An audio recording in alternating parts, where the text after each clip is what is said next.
Hello friends, welcome back once again. तो last video में हम लोगों ने देखा था कि टैक्स का मतलब क्या होता है, गवर्नमेंट क्यों टैक्स कलेक्ट करती है, और जो टैक्सेस कलेक्ट होते हैं हमारे वो दो तरीके के होते हैं, डायरेक्ट टैक्सेस और इनडायरेक्ट टैक्सेस। और उसका एडमिनिस्ट्रेशन हमने देखा था कि डायरेक्ट टैक्सेस के लिए CBDT है और इनडायरेक्ट टैक्सेस के लिए CBIC होता है। अब हम एक लेवल और नीचे जाएंगे, अब हम देखेंगे पर्टिकुलरली डायरेक्ट टैक्सेस में जो इनकम टैक्स होता है। तो अगर आपको इनकम टैक्स का लॉ समझना है पूरा, तो उसके लिए क्या क्या बातें आपको पता होनी चाहिए, इनकम पे टैक्स कैसे लगता है। अब तो जनरल सी बातें देखेंगे जो not only for income tax but किसी भी एक्ट के लिए एप्लीकेबल होती है। पहले हम स्टार्ट करेंगे components of income tax law. तो किसी भी इनकम टैक्स लॉ को समझने के लिए आपको 5 चीज़ों की अंडरस्टैंडिंग होना बहुत ज़रूरी है, या फिर मैं सिंपल भाषा में बोलूँ तो आपको ये 5 एक साथ पढ़ने पड़ेंगे in order to get a comprehensive understanding of the income tax law. पहली चीज़ है income tax act. Income tax act 1961 में आया था, अफेक्टिव हुआ था 1 अप्रैल 1962 से। टोटल 1 से लेके 288 इसमें सेक्शन है, डिवाइडेड अक्रॉस डिफरेंट चैप्टर्स। हर चैप्टर, हर सेक्शन एक स्पेसिफिक इंस्टेंस से डील करता है। इनकम टैक्स रूल, तो एक्ट में कहीं कहीं ऐसा लिखा होता है as may be prescribed in the rules और the method of computation as may be prescribed. तो वो जो प्रिस्क्राइब्ड लिखा होता है वो हमें रूल्स में डेफिनेशन मिलती है उनकी, या रूल्स में मेथड ऑफ कंप्यूटेशन मिलता है। तीसरी चीज़ होती है सर्कुलर्स और नोटिफिकेशंस। सर्कुलर्स और नोटिफिकेशन बेसिकली डिपार्टमेंट इशू करता है, या मैं बोलूँ CBDT इशू करता है। सर्कुलर का मतलब होता है कि जहाँ पे भी कोई डिफ़िकल्टी अराइज हो रही है किसी प्रोविजन के एक्सप्लेनेशन को लेके, तो कुछ एक्सप्लेनेटरी सॉर्ट ऑफ पेपर या कुछ रिलीज़ करा CBDT ने, तो उसे हम सर्कुलर बोलते हैं। वेरएज नोटिफिकेशन क्या होता है कि बहुत सारे सेक्शंस में लिखा होता है as may be prescribed, as may be notified by the central government. तो उस पावर को यूज़ करके गवर्नमेंट जो भी नोटिफाई करती है उसको हम नोटिफिकेशन बोलते हैं। एनुअल फाइनेंस एक्ट, जैसे कि आप सब लोगों को पता होगा, हर साल 1 फरवरी को नया फाइनेंस एक्ट आता है जहाँ फाइनेंस मिनिस्टर आके कुछ चेंजेस बताते हैं इनकम टैक्स एक्ट के। तो हमारे इनकम टैक्स एक्ट में या इनकम टैक्स रूल्स में जो भी अमेंडमेंट्स होते हैं वो फाइनेंस एक्ट के साथ आते हैं, तो उसको भी इसके साथ पढ़ना काफ़ी ज़रूरी है। फिर केस लॉस होते हैं। तो केस लॉस बेसिकली क्या होते हैं कि जो इनकम टैक्स एक्ट में लिखा हुआ है या रूल्स में लिखा हुआ है बट असेसी ने कुछ और फॉलो किया, लॉस के ऊपर कोई क्लैरिफिकेशन नहीं देता, तो मैटर हमारा कोर्ट तक चला जाता है। मतलब ऑल दो उसमें एस्केलेशन के लेवल होते हैं कि पहले वो IT-80 में जाएगा, IT-80 के बाद हाई कोर्ट में जाएगा, सुप्रीम कोर्ट में जाएगा, और अगर हाई कोर्ट सुप्रीम कोर्ट ने कोई जजमेंट अगर उस पर दी है तो उसे हम केस लॉ बोलते हैं। तो उसे भी हमें एक्ट के साथ लॉ इसके साथ पढ़ना पड़ता है in order to get a comprehensive understanding, क्योंकि कभी कभी ऐसा हो सकता है एक्ट में कुछ लिखा हो लेकिन कोर्ट का जजमेंट कुछ और बोल रहा हो। प्रीटी सिंपल, 5 चीज़ों की अंडरस्टैंडिंग जरूरी है इनकम टैक्स को एज अ कॉम्प्रहेंसिव लॉ समझने के लिए: act, rule, circular notification, finance act and case laws. अब जैसे इनकम टैक्स नाम से पता चल रहा है इनकम पर टैक्स, तो आपका टैक्स लगेगा इनकम जो भी आपने कमाई है। तो इनकम का मतलब क्या होता है?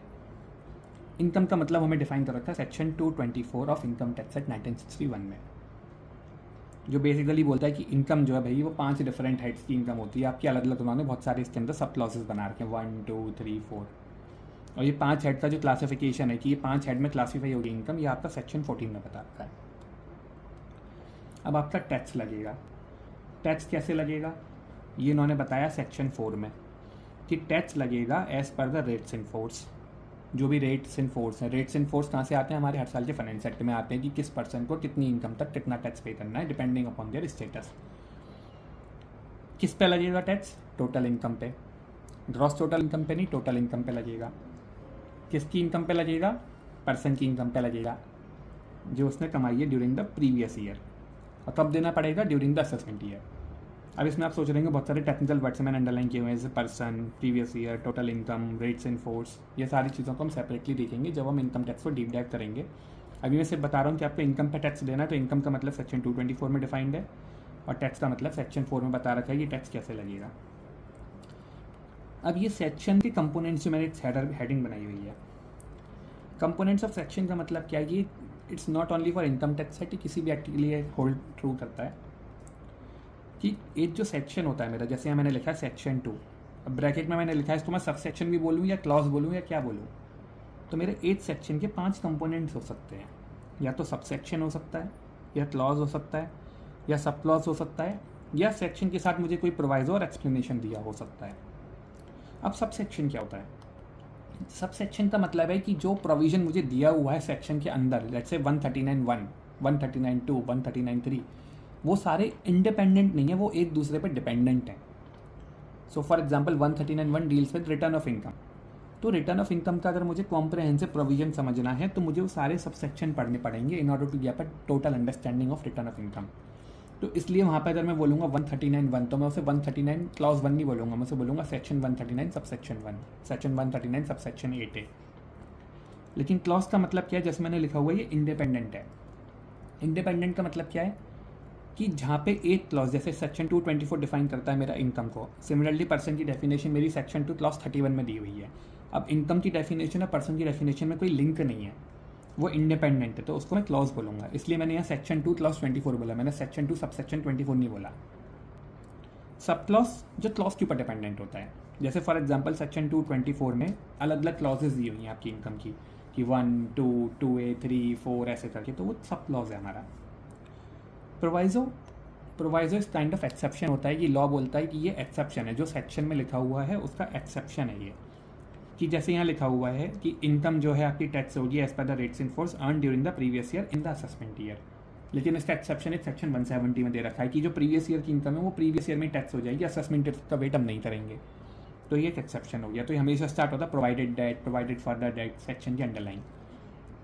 जो एक्सप्लेनेशन होता है, एक्सप्लेनेशन कुछ गाइडलाइंस होती हैं जहाँ पे उनको लगता है कि हमें एक्सप्लेनेशन बताना चाहिए, क्योंकि वो लिखा नहीं है ऊपर तो एक्सप्लिसिटली समझ में नहीं आ रहा, तो उसको एक्सप्लेन करने के लिए वो ऐसा सॉर्ट ऑफ गाइडलाइन डाल देते हैं कि it is hereby clarified that, it is hereby explain that, ऐसे करके लिख देते हैं सेक्शन के साथ। वो ये किसी भी एक्ट में किसी भी सेक्शन सबसेक्शन कंपोनेंट कहीं पे भी हो सकते हैं, इनकम टैक्स एक्ट के लिए नहीं, तो ये होल्ड ट्रू करती है सारे एक्ट्स के लिए मेरे। सिमिलरली मेरी डेफिनेशंस होती हैं बहुत सारी।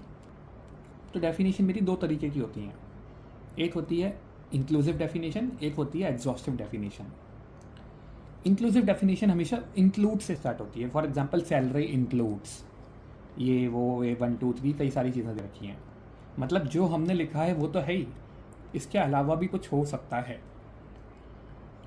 बट जो दूसरी तरीके की डेफिनेशन होती है मेरी, वो होती है एग्जॉस्टिव डेफिनेशन।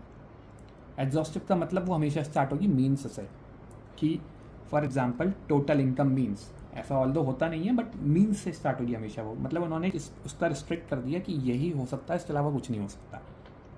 तो एग्जॉस्टिव क्लोज एंडेड डेफिनेशन है, जो लिखा है सिर्फ उतना है।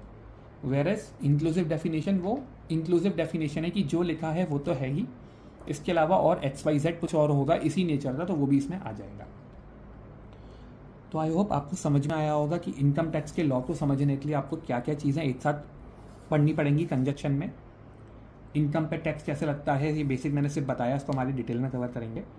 किसी भी एक्ट के लिए कोई section, sub section, clause, sub clause, proviso, explanation, उसका मतलब क्या होता है और कितने तरह की डेफिनेशन हो सकती है मेरी किसी भी एक्ट के लिए, या तो इंक्लूसिव डेफिनेशन होगी या एग्जॉस्टिव डेफिनेशन होगी।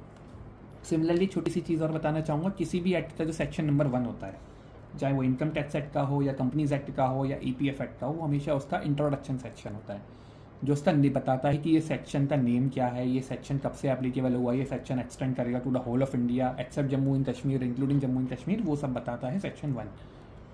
और जो सेक्शन 2 होता है वो हमेशा डेफिनेशन का सेक्शन होता है।